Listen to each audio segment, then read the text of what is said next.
My name is Amanda Harrington. My population of interest is cervical cancer in women ages 25 to 65. Cervical cancer occurs when abnormal cervical cells reproduce rapidly. If those cells are left untreated, they will eventually form a mass known as a tumor. Cervical cancer can take years to develop.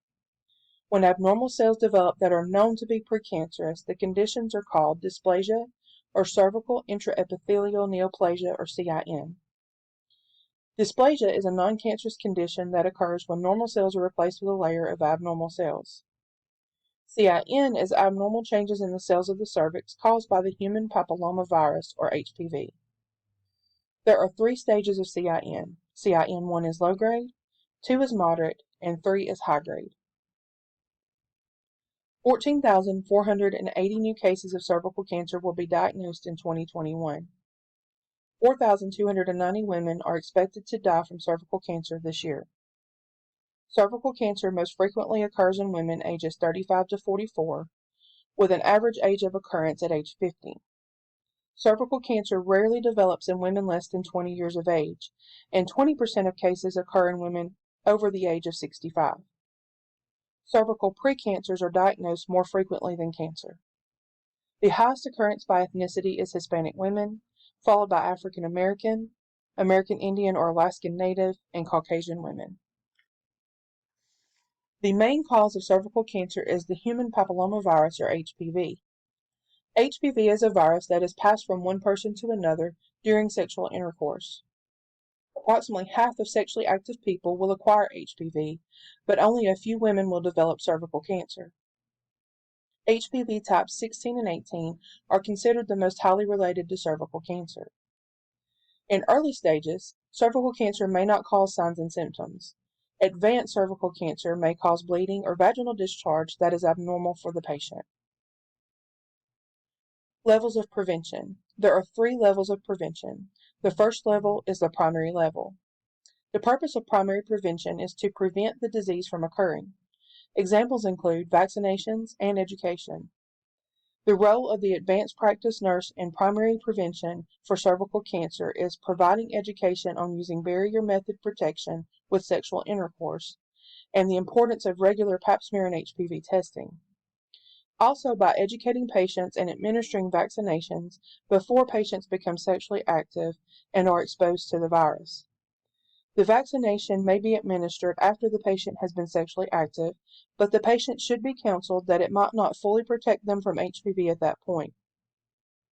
Activities in the community setting for primary prevention may be a free health fair at which education is provided to the community on cervical cancer risks, prevention, and screenings that are available. The second level of prevention is the secondary level. In secondary prevention, importance is placed on early detection, targeting healthy appearing people with subclinical levels of disease. The role of the advanced practice nurse in secondary prevention of cervical cancer is to educate patients as well as provide regular cervical cancer screenings by pap smear or HPV testing. Activities of the advanced practice nurse in a clinical setting for secondary prevention of cervical cancer is to offer the testing and follow up as appropriate, as well as advertise screening services within the community.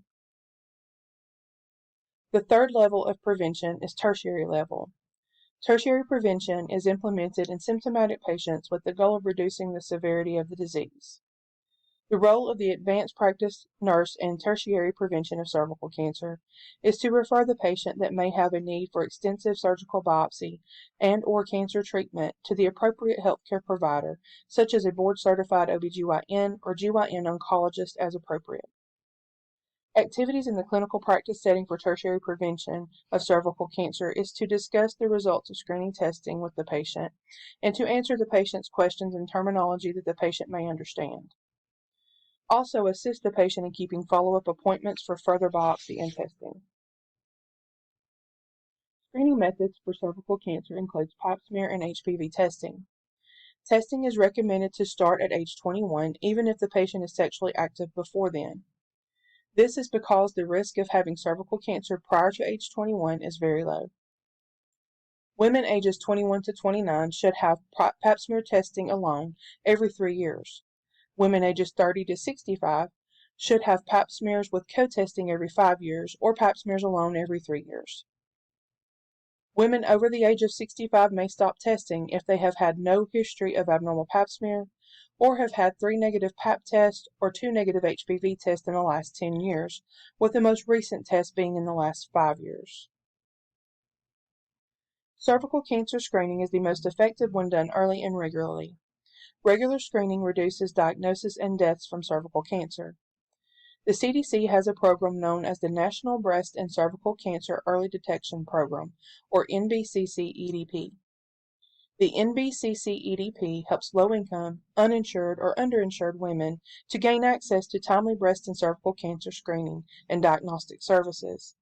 The Breast and Cervical Cancer Prevention and Treatment Act allows states to use Medicaid to cover treatment for women diagnosed with cancer through the NBCC-EDP. Local health departments also provide cervical cancer screening at a cost that is based on the patient's income for those who are uninsured. The risks with cervical cancer screening are unnecessary follow-up tests that may be done, false negative test results can occur, as well as false positive test results can occur. The benefits of regular cervical cancer screenings are when abnormal cells are found early, treatment may be easier and the prognosis may be better. The pap smear test has decreased the number of new cases and deaths from cervical cancer annually since the year 1950. References for this presentation were from the following: the American Cancer Society, Cervical Cancer Statistics, Key Facts about Cervical Cancer; the American College of Obstetrics and Gynecology, Cervical Cancer; the Center for Disease and Prevention, Basic Information about Cervical Cancer, and Cost Effectiveness of Cervical Cancer Intervention; Prevention Strategies by L.A. Kissling; the National Cancer Institute, Cancer of the Cervix Uteri, Cancer Stat Facts.